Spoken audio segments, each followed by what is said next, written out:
Di Saudi waktu itu mau dirobohkan. Ulama-ulama pesantren kita gelisah. Coba seandainya kubur Nabi sudah tidak ada hari ini, apa yang kita kunjungi di Madinah?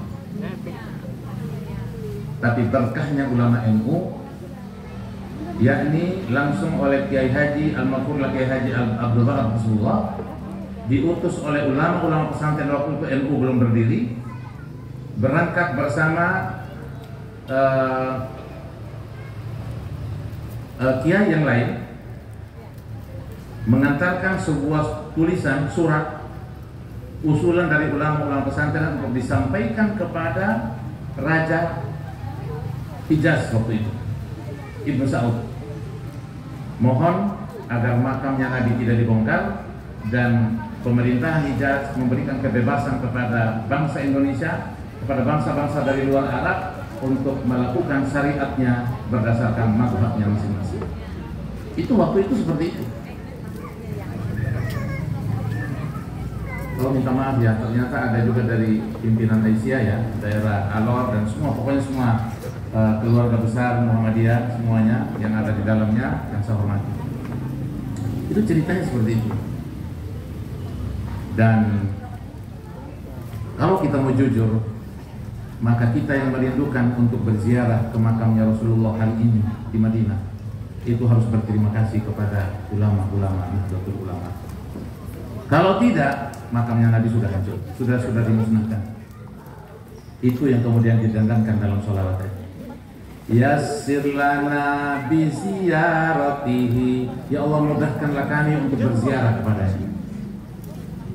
Warzuqna biru yatihi fil manam. Kalau kita tidak mampu berziarah langsung ke sana ya Allah, paling tidak ya Allah karuniakan kami kesempatan untuk berjumpa dengan beliau dalam mimpi. Karena Nabi itu kalau datang dalam mimpi kita, konon dalam keyakinan kita, kalau Nabi itu datang dalam mimpi kita itu asli.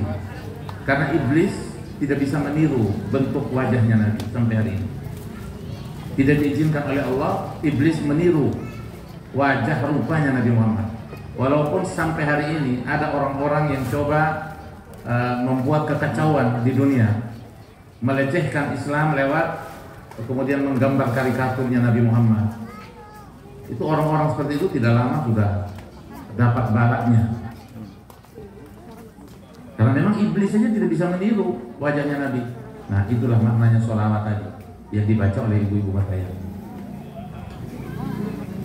Hadirin dan hadirat yang dirahmati Allah, kita kembali kepada harlah 102 Nahdlatul Ulama. Angka 102 ini sebenarnya hanya sebagai tanda saja. Tetapi kalau kita mau jujur, NU ini sudah ada sejak Islam ada di Nusantara. Jauh sebelum tahun 1926 ketika NU ini berdiri secara de facto, secara organisasi. Tapi sebenarnya NU ini sudah ada sejak Islam ada di Nusantara. Bapak Ibu hadirin dan hadirat yang dirahmati Allah, kenapa saya bicara seperti ini? Karena sebenarnya NU hadir itu hanya untuk melakukan perlawanan, hanya untuk melawan kezoliman, melawan ketika ulama-ulama pesantren itu yang basicnya Nahdlatul Ulama ini ketika mereka tidak diberikan kesempatan, akhirnya ya sudah, kalau mau tidak mau kita harus bentuk NU. Kalau tidak, kita tidak punya wadah untuk berangkat ke luar negeri untuk mengikuti konferensi dunia dan seterusnya. Maka didirikanlah Nahdlatul Ulama. Bapak Ibu, kita kan lama dijajah oleh Belanda. Belanda itu konon menjajah kita 350 tahun. Waktu awal-awal Belanda menjajah kita, kan pribumi ini kan dilarang sekolah. Belanda itu bikin sekolah, tapi melarang orang pribumi itu sekolah. Terus ulama-ulama kita melawan dengan cara apa? Mereka melawan ya kita bikin sekolah di pesantren. Ulama-ulama ya kamu tidak kasih kita sekolah di situ ya kita bikin sekolah sendiri. Ulama-ulama di pesantren bikin sekolah. Sekolahnya semua dengan caranya ulama-ulama pesantren. Maka lahirlah yang namanya tulisan Arab Pegon. tulisan Arab, tapi bahasanya bahasa Indonesia. Jadi bahasa Indonesia tapi tulisannya tulisan Arab. Karena apa? Karena biar penjajah tidak bisa baca. Biar penjajah Belanda itu tidak tahu tulisan itu. Ditulis pakai tulisan Arab.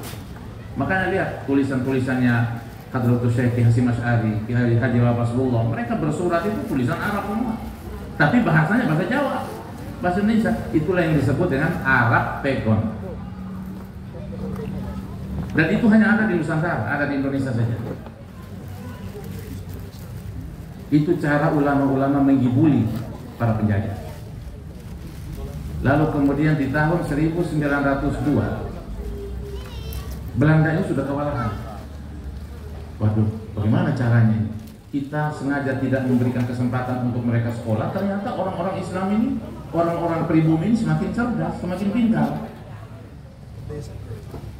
Ternyata gerakan para kiai, para ulama-ulama di pesantren luar biasa, mendirikan lembaga-lembaga pendidikan. Akhirnya di tahun 1902 Belanda mempersilahkan pribumi itu sekolah, boleh sekolah di sekolahnya. Tapi sayangnya sekolah itu kan banyak di kota. Maka akhirnya umat Islam senang, riang gembira yang ada di kota-kota itu masuklah di sekolah-sekolah Belanda. Tapi kita bersyukur ada saudara-saudara kita yang di kota itu yang masuk di sekolahnya Belanda. Yang walaupun mereka itu ada yang bisa dikibuli sama Belanda, kemudian menjadi antek-anteknya Belanda. Tapi untuk yang di pesantren, para santri, tidak ada satupun yang berhasil dirayu, digoda oleh Belanda untuk menjadi antek-anteknya Belanda. Tapi yang sekolah di sekolahnya mereka itu berhasil. Akhirnya mereka lah yang jadi mata-matanya kiai, mata-matanya ulama-ulama di pesantren.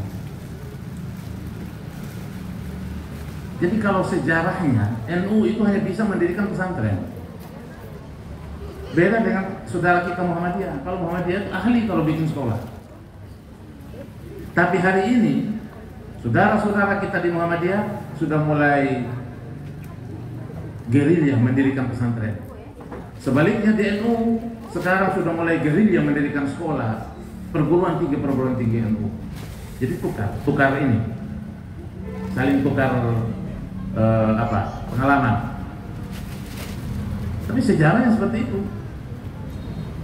Bahkan ulama-ulama kita dulu mengharamkan umat Islam waktu itu pakai jas, pakai dasi, pakai sepatu, pakai celana, karena itu pakaiannya penjajah.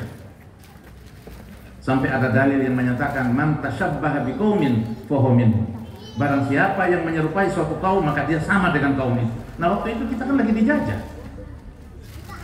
Kalau kiai-kiai, ulama-ulama kita tidak keras kepada umat Islam, kepada pribumi waktu itu, maka kita tidak beda dengan penjajah.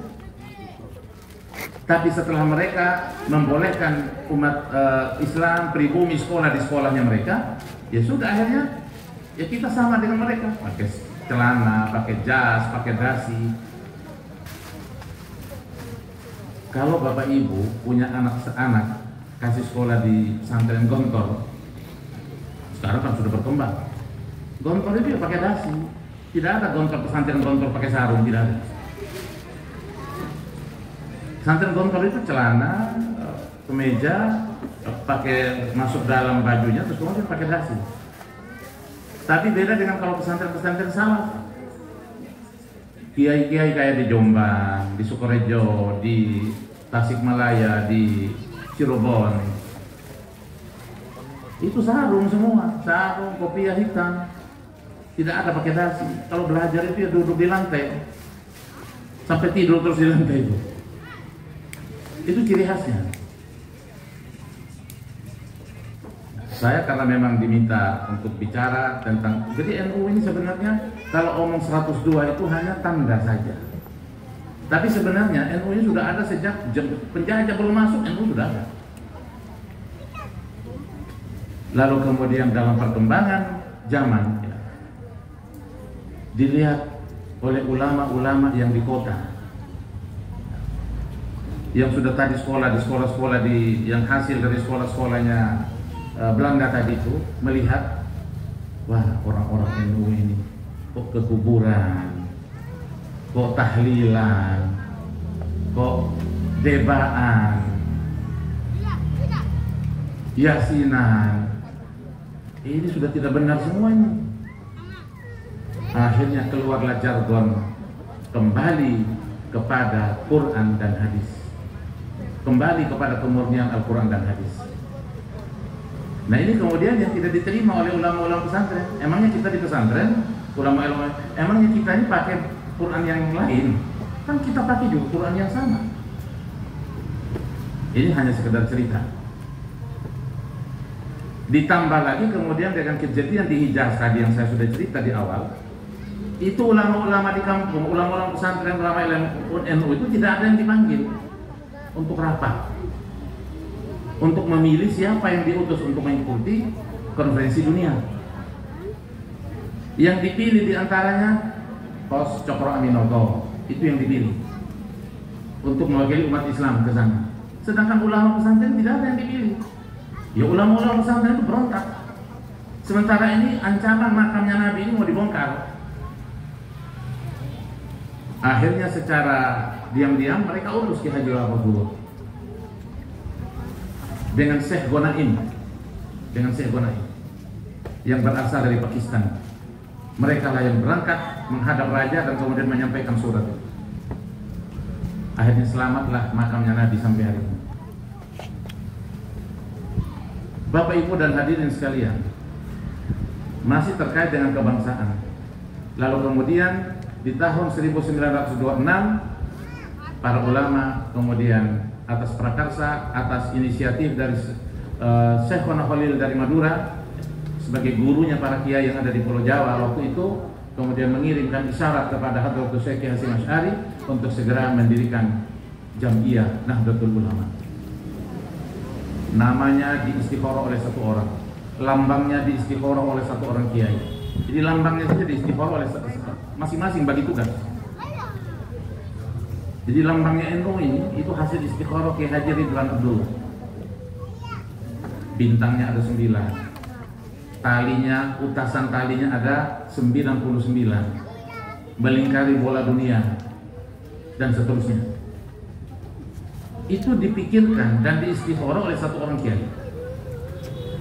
Kemudian baru dipresentasikan dan disetujui oleh forum dan diterima dan ditetapkan sebagai lambang Nahdlatul Ulama sampai hari ini. Bapak Ibu dan hadirin sekalian, jargon kembali kepada Quran dan hadis itu masih terus sampai hari ini.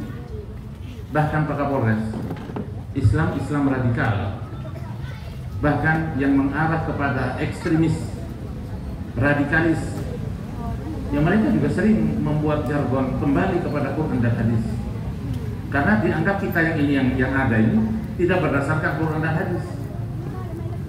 Itu jargonnya.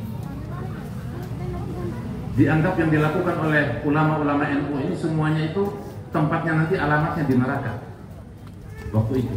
Tapi sekarang alhamdulillah mereka sudah lebih soft sekarang, sudah lebih halus. Tapi jargon itu masih ada sampai hari ini. Berbicara tentang kembali kepada Quran dan hadis, saya mau sedikit cerita tentang Quran dan hadis. Jangankan kita gali hukumnya, Bapak Ibu sekalian, wahai warga Nahdlatul Ulama yang ada di Alor, jangankan kita gali isinya Al-Quran, membacanya saja. Karena orang yang punya jargon kembali kepada Quran dan hadis itu tidak mau pakai hasil ijtihad para ulama. Dia tidak mau pakai hasil ijtihadnya para ulama, itu dia tidak mau pakai. Pokoknya hanya Quran dan hadis, stop, titik. Hasil karya ijtihad para ulama itu tidak dipakai. Sekarang coba kita lihat Al-Quran. Yang sekarang kita baca Al-Quran ini, kalau mau jujur, itu hasil ijtihad para ulama. Karena Rasulullah tidak pernah meninggalkan tulisan Al-Quran. Rasulullah sampai meninggal, Al-Quran itu belum dibukukan. Begitu Rasulullah meninggal, yang jadi khalifah pertama Abu Bakar Siddiq, sahabatnya. Lalu khalifah sahabat Umar, yang waktu itu belum menjadi khalifah, datang usul kepada khalifah untuk segera membukukan Al-Quran. Kenapa? Karena sahabat Umar ini seorang visioner. Lihat, sahabat Umar itu sudah meneropong, nanti Islam itu ada di Alor. Di Alor itu ada di Pantar, ada di Kangge, ada di Pulau Buaya, ada di Pura. Itu sudah diteropong oleh sahabat Umar. Nah, karena mengingat nanti Islam ada menyebar di mana-mana ini, maka Al-Quran harus segera dibukukan. Kalau tidak, orang pura, orang kangge, orang alor kecil, alor besar, kok tidak? Iya, kok tidak? Itu tidak akan lihat Al-Quran. Ini sudah diteropong oleh sahabat Umar. Usullah kepada Khalifah. Apa kata Khalifah? Khalifah langsung terima. Khalifah Abu Bakar bilang, jangan Umar, jangan kau usul sesuatu yang tidak pernah dipesan oleh Nabi. Saya tidak berani. Karena Nabi selama hidupnya tidak pernah berpesan, nanti kalau saya mati, tolong kamu bukukan Al-Quran. Tidak pernah dipesan. Tapi Umar berani. Kalau begitu kita yang bisa baca Quran hari ini harus terima kasih kepada sahabat Umar. Akhirnya karena terlalu ngotot sahabat Umar, akhirnya singkatnya cerita sahabat Abu Bakar sebagai khalifah istikharah, mohon petunjuk kepada Allah. Akhirnya mendapatkan tanda bahwa menyukai terhadap usulannya sahabat Umar. Akhirnya Al-Quran dibukukan. Bentuklah panitia penulisan, ditulis Al-Quran. Selesai ditulis Al-Quran, apakah Al-Quran yang ditulis seperti yang kita baca hari ini? Tidak. Al-Quran yang ditulis